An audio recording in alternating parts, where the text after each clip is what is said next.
Hello class. So basically इस class में जो हम बात करने वाले हैं वो है न्यूट्रिशनल एंड मेटाबॉलिक डिजीज़ के बारे में।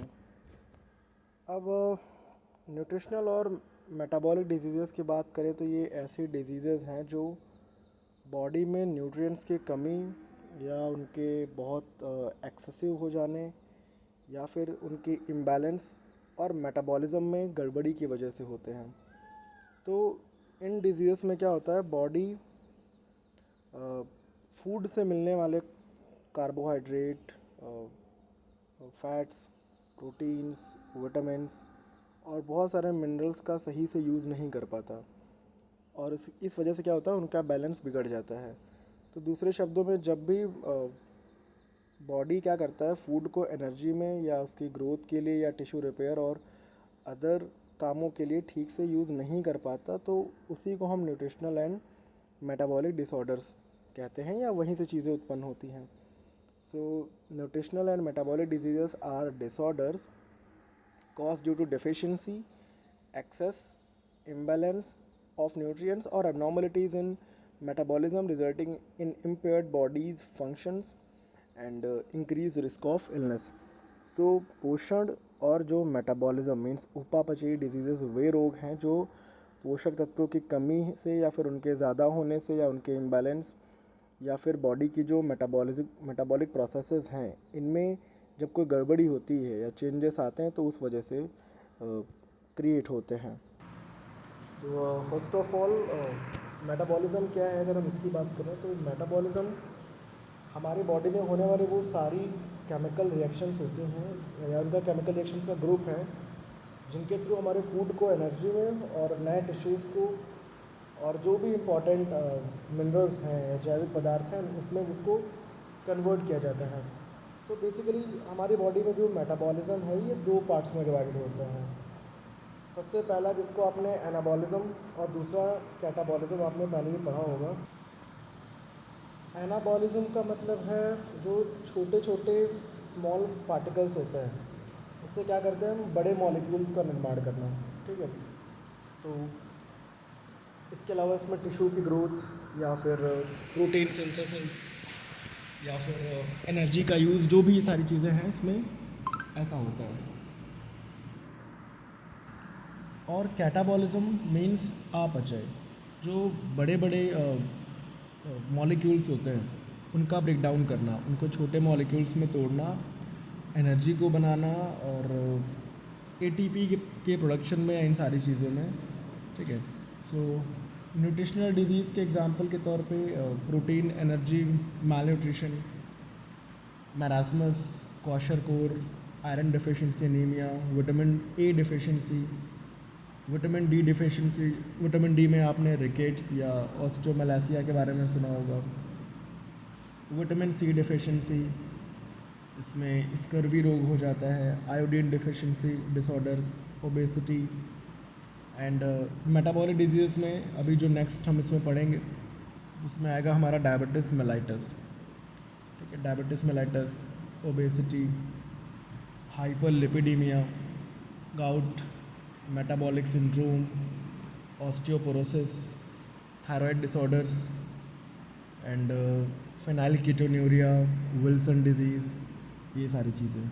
सो nutritional and metabolic diseases are a group of disorder that occur when the body is unable to obtain और एब्जॉर्ब, यूटिलाइज या फिर स्टोर करना ऑफ मेटाबोलाइज न्यूट्रिएंट्स प्रॉपरली और when there is a disturbance in the body's normal metabolic processes.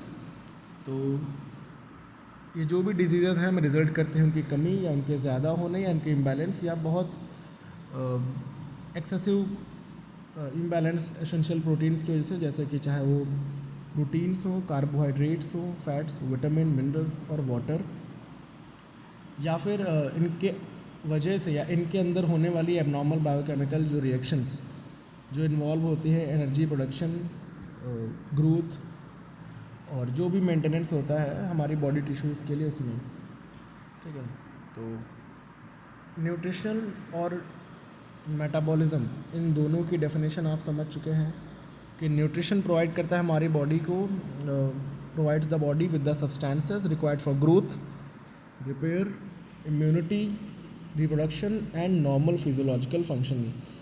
वहीं पे metabolism refer करता है complex series of chemical reaction जो कन्वर्ट करता है फूड को एनर्जी में और अदर सब्सटेंसेस जो रिक्वायर्ड होते हैं सेलुलर एक्टिविटीज़ के लिए. And any disruption in nutritional intake और मेटाबॉलिक पाथवेज ये इम्पेयर करेंगे हमारे नॉर्मल बॉडी के फंक्शन को और कोई ना कोई बीमारी लीड करेंगे. सो न्यूट्रिशनल और मेटाबॉलिक डिजीज़ के जो रीज़न्स हैं, ठीक है, इनके जो सामान्य वजहें हैं या इनकी जो इटियोलॉजीज़ हैं, उसमें सबसे पहला आता है हमारा पुअर डाइट. हमारा जो खान पान है ये कैसा है, ठीक है, बहुत एक्सेसिव जंक फूड खा रहे हैं, फिज़िकल इनएक्टिविटी बहुत कम है, आप खाए भी एक्सरसाइज नहीं करते हैं मॉर्निंग या इवनिंग या ये चीज़ें होनी चाहिए. और इन्हीं के चलते ओबेसिटी, मोटापा भी एक सबसे बड़ी वजह है, ठीक है. या कई बार जेनेटिक फैक्टर्स होते हैं कि ठीक है हमारे जीन्स में ये चीज़ें हैं. हार्मोनल डिसऑर्डर्स हो सकते हैं, एंडोक्राइन डिजीज़ेस. जो इंसान अल्कोहल या शराब पीता है या फिर स्मोकिंग करता है उसके लिए भी बहुत सारे चांसेस हैं. And stress, ageing, pregnancy and chronic illness, ये सारी चीज़ें हो सकती हैं न्यूट्रिशनल और मेटाबॉलिक डिजीज़ की वजह में. तो ये सारी चीज़ें बता. नॉर्मल जो सिम्टम्स आते हैं जब भी ऐसा होगा तो बहुत थकान लगना, मीन फटीग, वीकनेस, वेट का बढ़ना या उसका कम होना, बार बार इन्फेक्शन होना, हमारी एपेटाइट में चेंजेस आना, बहुत ज़्यादा प्यास लगना, बार बार पेशाब के लिए जाना या फिर हमारे मांसपेशियों में या फिर मसल्स में हमारे कोई ना कोई कमज़ोरी आना, हमारे वुंड्स बहुत देर में हील हो रहे हैं, हमारी आँखें, विज़न हमारा ब्लर हो रहा है. तो ये जो सारी चीज़ें हैं ये इसके नॉर्मल सिम्टम्स हैं, ठीक है. So nutritional and metabolic disease are disorders caused by deficiency, excess, imbalance और improper utilisation of nutrients or by abnormalities in the body's metabolic processes that interfere with normal growth, energy production and physiological functions. अब इन चीज़ों का management हम कैसे कर सकते हैं? तो देखो, management of nutritional and metabolic disease में हेल्दी डाइट का होना बहुत ज़रूरी है.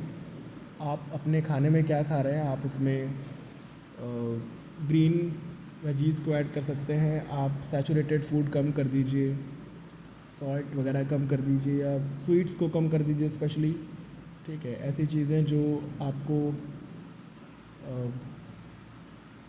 थोड़ा सा जो आपके ग्लूकोज़ के लेवल को भी बढ़ाएं उनको सबको कम कीजिए, ठीक है. सो हेल्दी डाइट लीजिए, रेगुलर एक्सरसाइज कीजिए. खाना खाने के बाद आप कम से कम दिन में 10,000 कदम तो चलना ही चाहिए मिनिमम, ठीक है. आप जो भी कैलोरीज बर्न करना चाहें, इसके अलावा आपको बेसिक एक्सरसाइजेस या रेगुलरली तो करना ही चाहिए. वेट कंट्रोल कीजिए. BMI आपका 24 या इसके अंदर हो तो बेटर है. एंड ना बहुत ओवर वेट होना है, ना बहुत कम वेट रखना है, ज़्यादा वेट भी नहीं रखना है, ठीक है. न्यूट्रिशनल सप्लीमेंटेशन का सहारा ले सकते हैं अगर आप वीगन हैं या अगर आप बहुत सारे न्यूट्रिएंट्स को अपने डेली मील से नहीं एक्सेप्ट कर पा रहे हैं, नहीं ले पा रहे हैं, तो आप सप्लीमेंटेशन के तौर पे भी न्यूट्रिशंस को ले सकते हैं. Drug therapy means we have a lots of medicines जिनके थ्रू हम अपने इन चीज़ों को बैलेंस कर सकते हैं. लाइफस्टाइल मॉडिफिकेशन हमारे पास ऑप्शन. लाइफस्टाइल मॉडिफिकेशन में जैसे कि हम क्या कर सकते हैं कि हम अपने शराब, सिगरेट या बहुत सारी चीज़ों को छोड़ सकते हैं, हम अपने खान पान को बदल सकते हैं, हम जंक फूड छोड़ सकते हैं, ठीक है. एंड सही टाइम पे खाना खा सकते हैं. तो ओवरऑल सर्काडियन रिदम हमारा कंट्रोल में रहेगा अगर हम उसके अकॉर्डिंग काम करते हैं, तो बेटर तरीका ही यही. एंड फिज़ियोथेरेपी जिसके लिए आप ये चीज़ें पढ़ ही रहे हैं, ठीक है. And regular follow up if you are taking any type of medications also. So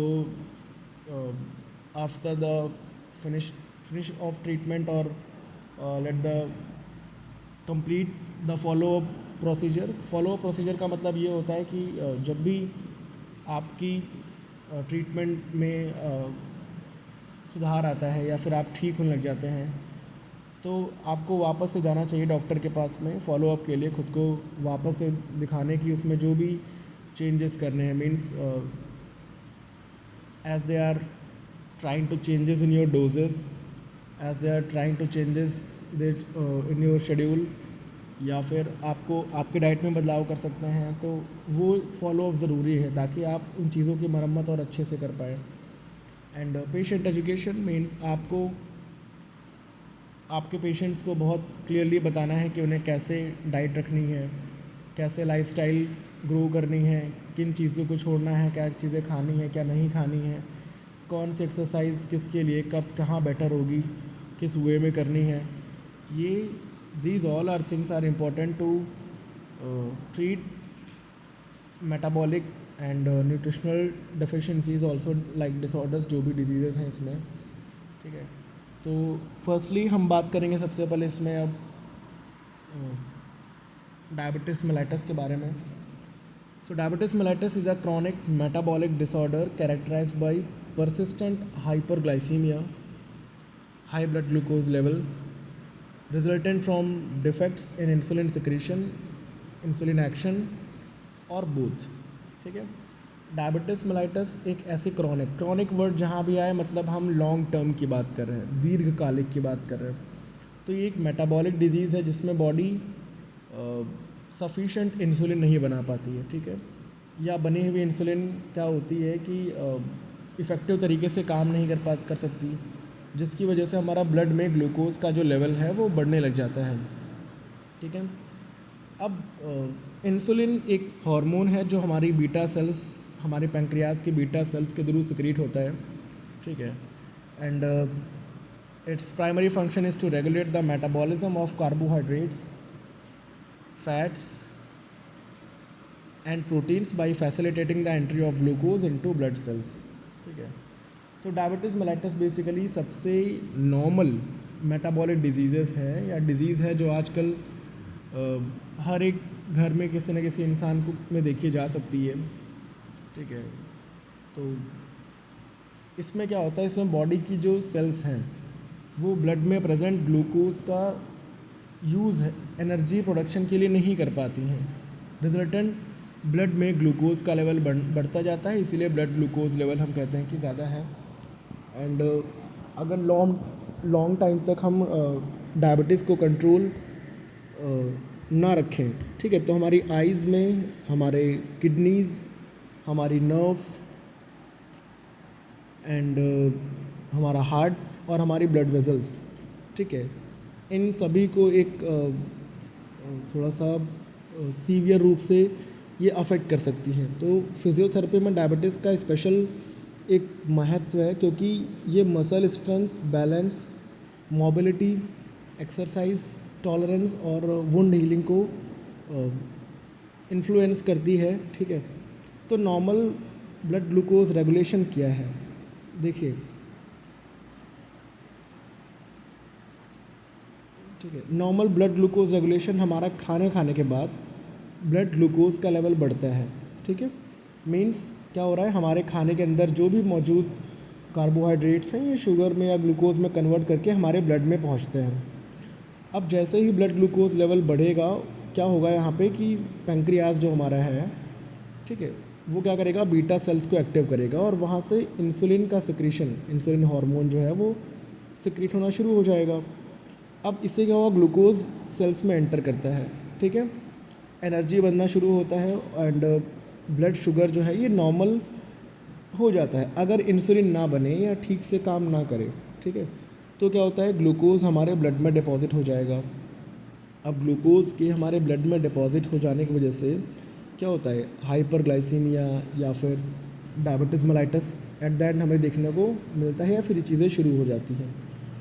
so let's talk about types of diabetes mellitus. अब वैसे तो हम दो टाइप के ही पढ़ते हैं, टाइप 1 एंड टाइप 2, बट यहाँ पे मैं कुछ और चीज़ें आपको यहाँ बताऊँगा। अब फर्स्टली टाइप 1 डायबिटीज़ मेलाइटस की बात करें, ये मात्र 5 से 10% लोगों में पाया जाता है, स्पेशली इसमें बच्चे होते हैं या किसी भी एज के लोग को वैसे अफेक्ट कर सकता है, but most of the infants, ठीक है। तो टाइप 1 डायबिटीज़ मेलाइटस बेसिकली एक ऑटो इम्यून डिजीज़ है। ऑटो इम्यून का मतलब जब हमारा इम्यून सिस्टम या जब हमारी इम्यून सेल्स जो है वो हमारे इम्यून सिस्टम की सेल्स को डैमेज करना शुरू कर दें, खुद को ही ख़त्म करना शुरू कर दें, तो उसी को बोलते हैं ऑटो इम्यून प्रॉब्लम्स, ठीक है। तो ये भी एक टाइप की ऑटो इम्यून डिजीज़ है जिसमें पैंक्रियाटिक बीटा सेल्स नष्ट होने लग जाती हैं। अब जब बीटा सेल्स मरने लग जाएंगी, है ना, तो बॉडी में अगर हमारे ब्लड में आ भी रहा है, अगर ब्लड में हमारे ग्लूकोज आ भी रहा है तो हमें बीटा सेल्स को पता ही नहीं चलेगा, तो वो इंसुलिन को सिक्रीशन कैसे करेंगी। तो यहाँ पे इस तरीके से जो शुगर है वो सेल्स में डिपॉजिट नहीं हो पाती है या फिर उसका एनर्जी प्रोडक्शन में तरीके से यूज़ नहीं हो पाता है। तो हम कह सकते हैं इंसुलिन लगभग या फिर बिल्कुल नहीं बनती है, ठीक है। तो इसकी जो स्पेशलाइजेशंस हैं कि बचपन में या फिर जो किशोरावस्था होती है इन्फेंट स्टेज में, ठीक है, तब ज़्यादा होता है ये। Absolute insulin deficiency, auto immune है, और यहाँ पे इंसुलिन की थेरेपी बहुत ज़रूरी है। इंसुलिन थेरेपी मीन्स इंसुलिन के इंजेक्शंस या इंसुलिन के जो ड्रग के बिना काम नहीं चलेगा यहाँ पे, ठीक है, देना ही पड़ेगा। The another one is type 2 diabetes mellitus. सबसे कॉमन टाइप, बॉडी में इंसुलिन बनती है लेकिन हमारी सेल्स उसका यूज़ नहीं कर पाती, इसको बोलते हैं इंसुलिन रेजिस्टेंस। बाद में क्या होता है, इंसुलिन प्रोडक्शन भी कम हो जाता है। तो रिस्क फैक्टर क्या है इसमें, ओबेसिटी मीन्स मोटापा, एंड सेडेंटरी लाइफस्टाइल, हमारा जो जीवन यापन है, जो हम चीज़ें खाते हैं पीते हैं या फिर एक्सरसाइज नहीं करते हैं, वही सारी चीज़ें। और इसके अलावा फैमिली हिस्ट्री एंड बढ़ती हुई उम्र, हाइपरटेंशन, डिसलिपिडीमिया, ये सारी चीज़ें। और तीसरा, the other type 1 is gestational diabetes mellitus. Gestational diabetes mellitus क्या है कि प्रेगनेंसी के बाद वुमेन्स में there are lots of chances to be a develop gestational diabetes after a first trimester. 1 से 3 महीने के बाद चांसेस होते हैं उनको डायबिटीज़ अगर उनको हो रही है तो उसको हम जेस्टेशनल डायबिटीज़ बोलते हैं, और बेबी के डिलीवर होने के कुछ टाइम बाद वो डायबिटीज़ मेलाइटस या वो डायबिटीज़ चली भी जाती है, ठीक है। बट इन फ्यूचर कुछ सालों में या कुछ वक्त बाद there are lots of chances कि उनको डायबिटीज़ वापस से, टाइप 2 डायबिटीज़ उनको वापस से हो जाए, तो इसी को बोलते हैं जेस्टेशनल। तो गर्भावस्था के दौरान पहली बार होने वाली डायबिटीज़ अगर कंट्रोल ना हो तो मदर और बेबी दोनों में कॉम्प्लिकेशंस हो सकते हैं, ठीक है। अदर स्पेसिफिक में क्या आ जाएगा, MODY means maturity onset diabetes of the young. उसके अलावा पैंक्रियाटिक प्रॉब्लम्स हो सकती हैं, डिजीज़ेस, किसी ड्रग की वजह से डायबिटीज़ हुई हो, जैसे कॉर्टिकोस्टेरॉइड्स या स्टेरॉइड्स जो हमारे हैं।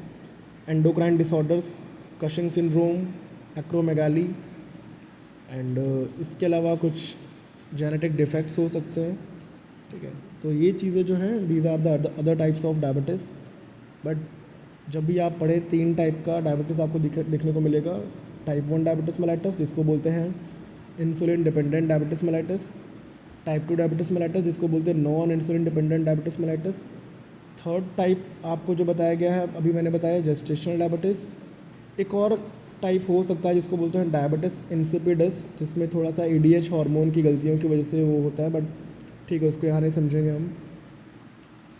एंड अभी नेक्स्ट हम बात करेंगे कॉजेज़ एंड रिस्क फैक्टर। देखो, कुछ नॉन मॉडिफिएबल फैक्टर्स होते हैं, ऐसे फैक्टर्स जिनको हम मॉडिफाई नहीं कर पाते हैं, जैसे या हमको बदल नहीं सकते हैं। जैसे फैमिली हिस्ट्री है, ठीक है, पिताजी दादा परदादा में था तो हमें भी हो गया, है ना, एज के साथ में, ठीक है, 40-50 की एज में अगर हो गया तो नहीं जाएगा, या जेनेटिक फैक्टर्स और एथेनिसिटी की वजह से भी। बट कुछ फैक्टर्स हमारे पास होते हैं जिन्हें हम मॉडिफाई कर सकते हैं, जिनमें हम बदलाव ला के हम अपने इन चीज़ों को ख़त्म तो नहीं कर सकते हैं बट क्योर कर सकते हैं।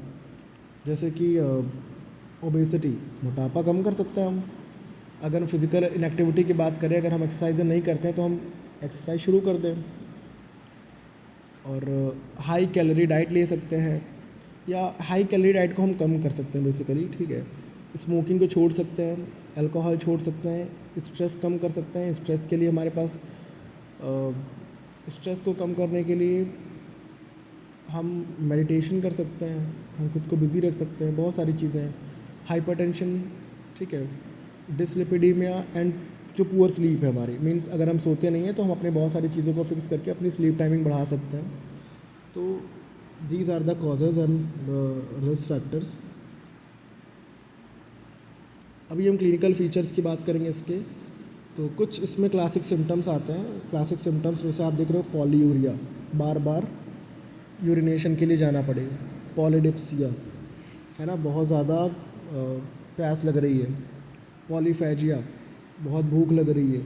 वेट लॉस, ये सारी चीज़ें। इसके अलावा कुछ और सिम्टम्स हो सकते हैं कि फटीग, ब्लड विजन, अब घाव बहुत देर में ठीक हो रहे हैं, बार बार इन्फेक्शंस हो सकते हैं, and dry skin, numbness, tingling, muscle weakness and nocturia. Nocturia का मतलब होता है रात में, अक्सर रात में बार बार यूरिनेशन के लिए फ्रीक्वेंट यूरिनेशन आना, ठीक है। Dry mouth and dehydration also. Well, complications क्या होंगे इसके लिए, अभी हम इसकी बात करेंगे। सो कॉम्प्लिकेशंस की बात करें तो अगर बेसिक जो एक्यूट कॉम्प्लिकेशंस आते हैं, जैसे हाइपोग्लाइसीमिया, अगर ब्लड ग्लूकोज का लेवल अपने लिमिट से ज़्यादा नीचे आ जाए, ठीक है, इसकी वजह जैसे हमने ज़्यादा इंसुलिन ले लिया, या हमने अपना खाना मिस कर दिया, या हमने एक्सरसाइज बहुत कर दी, तो इसमें सिम्टम्स आगे बहुत पसीना आना, हाथों का कपकपाना, ठीक है, कन्फ्यूजन, या कई बार बेहोश होकर गिर जाना, लॉस ऑफ कॉन्शियसनेस, ठीक है। एंड दूसरा है डायबिटिक कीटोएसिडोसिस। कीटोएसिडोसिस का मतलब ये होता है कि मेनली टाइप 1 डायबिटीज़ में दिखता है कि हाइपरग्लाइसीमिया केसेस में कीटोसिस या एसिडोसिस या डिहाइड्रेशन की वजह से। इसके अलावा hyper osmolar hyperglycaemic state, mainly type 2 diabetes में very high blood sugar, severe dehydration या अल्टर्ड कॉन्शियसनेस, ठीक है, ये चीज़ें। क्रॉनिक कॉम्प्लिकेशंस में क्या आएगा, डायबिटिक रेटिनोपैथी, मीन्स आँख का डैमेज होना, vision loss, diabetic nephropathy, kidney का फेल हो जाना, एंड डायबिटिक न्यूरोपैथी, न्यूरोपैथी में नम्ब हो जाना चीज़ें, नमनेस और burning feet, loss of sensation, ठीक है। इसके अलावा जो मैक्रोवास्कुलर के बेस पे क्रॉनिक कोरोनरी आर्टरी डिजीज़ हो गया, स्ट्रोक है, पेरिफेरल आर्टरी डिजीज़ वगैरह वगैरह, ठीक है। एंड देन अदर कॉम्प्लिकेशंस में diabetic foot ulcer, gangrene and poor wound healing, recurrent infections वगैरह चीज़ें हो सकती हैं। सो अगर हम इसके डायग्नोसिस की बात करें तो फास्टिंग, प्लाज्मा ग्लूकोज की बात करें, ठीक है, बहुत सारी चीज़ें हैं। फास्टिंग ब्लड शुगर तो नॉर्मल में लेस देन 100 mg पर DL, प्री डायबिटीज़ में 100 to 125 mg पर DL, डायबिटीज़ में मोर देन 126 mg पर DL। रैंडम ब्लड शुगर की बात करें तो डायबिटीज़ मोर देन 200 mg पर DL सिम्टम्स के साथ में अगर है तो हम कह सकते हैं, ठीक है। Post prandial blood sugar, oral glucose tolerance test, HbA1c, urine examination, ठीक है, तो इसमें काफ़ी कुछ हमें मिल जाता है, ठीक है। Oral glucose tolerance test basically 2 घंटे बाद, ठीक है, खाना खाने के। डायबिटीज़ में हम इसमें मोर देन 200 mg पर DL से अगर पार जाता है तो हमारा वो प्रॉब्लम कहलाता है, ठीक है। इसके अलावा urine sugar, urine ketones, serum creatine, lipid profile, fundus examination, food examination, urine albumin, ECG अगर ज़रूरत लगे तो ये टेस्ट हम कर सकते हैं। तो let's we can talk about outline of management. So the management of diabetes mellitus is aim to maintain normal blood glucose level, जिससे हम कॉम्प्लिकेशंस को प्रिवेंट कर सकते हैं, and improving the patients quality of life, and treatment involves lifestyle modification, medications, regular monitoring and patient education. So first one is lifestyle या dietary management. देखिए dietary management की बात करें तो ब्लड शुगर को कंट्रोल करना मेन हमारा motive होगा इसमें, वेट कंट्रोल, उससे होने वाले जो कॉम्प्लिकेशंस हैं उनको रोकना एंड इम्प्रूव ओवरऑल हेल्थ। अब इनका मेन जो हमारा सिद्धांत है कि हाई फाइबर डाइट लेना या होल ग्रेन्स, फ्रूट्स बहुत लिमिटेड अमाउंट में, ग्रीन वेजीज, लीन प्रोटीन या फिर हेल्दी फैट्स, लो ग्लाइसेमिक इंडेक्स वाले फूड्स, पोर्शन कंट्रोल करना या रिफाइंड शुगर से बचना, शुगरी ड्रिंक से बचना, ट्रांस फैट कम कीजिए, सफिशिएंट पानी पीजिए और एक फिक्स्ड टाइम या रेगुलर टाइम पे आप अपना खाना खाइए, भोजन कीजिए, ठीक है। तो दूसरी चीज़ है फिज़िकल एक्टिविटी, ठीक है। फ़ायदे ये हैं कि इंसुलिन की सेंसिटिविटी बढ़ती है, ब्लड शुगर कम होती है और वेट कंट्रोल होता है, ब्लड प्रेशर कंट्रोल होता है, कोलेस्ट्रॉल कम होता है एंड इसके साथ साथ मसल स्ट्रेंथ बढ़ती है, कार्डियोवास्कुलर फिटनेस सुधरती है, ठीक है। तो रिकमेंडेड एक्सरसाइज ये है कि ब्रिस्क वॉक करें, साइकिलिंग कीजिए, स्विमिंग कीजिए या resistance training, stretching, balance exercise, flexibility exercise, yoga and physiotherapy based exercise programs. तो पर वीक कम से कम आपको 150 minute minimum intensity means moderate intensity से कि एक एरोबिक एक्सरसाइज और हफ्ते में 2 से 3 दिन रेजिस्टेंस एक्सरसाइज और ये चीज़ें करना चाहिए। इसके साथ साथ डॉक्टर की एडवाइस भी लीजिए, ठीक है, ये सारी चीज़ें। इसके अलावा हम वेट मैनेजमेंट की बात करेंगे, ठीक है।